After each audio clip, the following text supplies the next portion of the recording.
Hi, welcome to the Weekly Review with Jason and Joe, the first ever Weekly Review podcast with us, and that's the name right now. And until then, you're stuck with our name as, Jason and Joe, but we'll come up with something better soon. Something a little bit more clever. Anyway, what do we have on tap today, Jason? Well, first, let me tell you guys about the SA elections and who won that.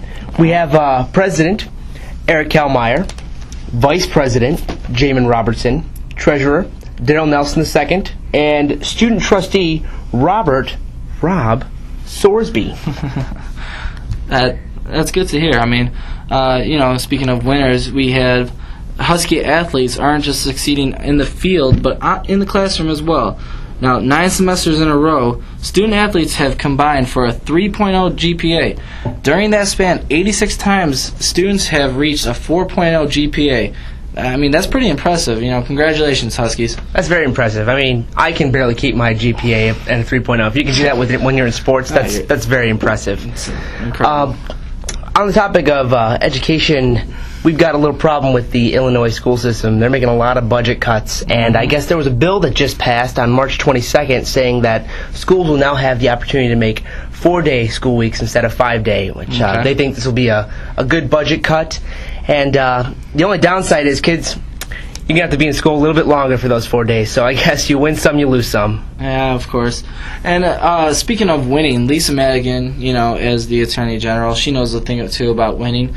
She is the symbol of professionalism, as the College of Law has made her that in a speech that she gave last week.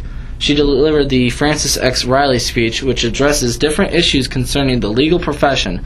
Now, Francis X. Riley was one of the co-founders of the College of Law here at NIU, which not a lot of people know about. That's really good. We need to keep our peers informed. I agree. About the history of this campus, because it's got a lot of history. Of course. Now, speaking of Lisa Madigan, part of our government did just do this wonderful thing by passing the health care bill. Wonderful, debatable, but debatable, anyway. I guess. Yeah, debatable. But I guess by 2014, they plan on having almost 32 million uninsured Americans provided with health care. All right. Now, the bill just passed by a 219 to 212 vote, and wouldn't you know it, everyone that voted against it was Republican. Of course. But there were 34 Democrats in there that voted against it, too. So that's a surprise to me. Pretty interesting. I guess not everybody likes this idea. Now, the bill will also keep younger students on till they're with their parents' insurance until they're 26, rather than the 23-year mark. So late bloomers who want to go to college, you don't have to worry about finding your insurance elsewhere. You can stay with your parents for this one. And there you go. Speaking of health care, as us youngins are, tanning salons now also are taking a hit from this bill. Come July 1st, there's a 10% tax increase which will take effect on tanning salons. Owners in DeKalb are still pretty optimistic for their businesses. One owner was stated as saying that people will like to tan and will still tan after it takes effect. Tanning beds, they're pretty much a godsend, aren't they, Jason? Joe, are you serious? Look at me.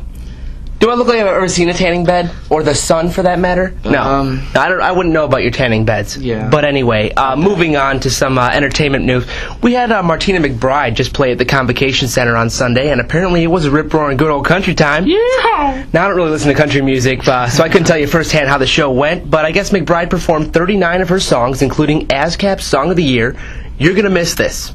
I don't know how it goes, so I can't really sing you a verse or anything, but the crowd was very enthusiastic about that song. They really got into it. Oh. Now, for those of you that don't know, ASCAP is the American Society of Composers, Authors, and Producers. So, a little tidbit of information for you guys. Well, I had no clue what that meant, but thank you for informing me. I'm glad I can inform you, Joe. Anyway, last but not least, we have Colin Sullivan, a student here at NIU. He made an appearance not only on our show, which is a new thing, of course, but on the Ellen DeGeneres show. Now, Colin is known for being able to balance ridiculous-sized objects on his chin. I mean, we're talking 8-foot ladders, we're talking tables. Now, I have a pretty good, bone structure.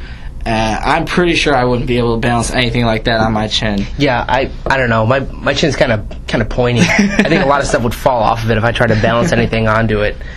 That's about all the time we have for this week. Join us next week when Colin Sullivan will balance Joe on his chin, and that'll be a sight to see. I don't think you can hold me up. Or hear, because we won't be able to show you. But you can listen to Colin Sullivan balance Joe on his chin. We also have a little tidbit about underage drinking and the Rock Against Rape benefit concert that we'll inform you about. Also next week, we'll be featuring a new segment called The Three Wise Men, where three of our most irate reporters here at the Northern Star will spout off about anything and everything that you could possibly think of. There will be some, kinks involved. We're trying to work out that, but, stick with us, and I'm sure it'll be funny. Don't worry about it.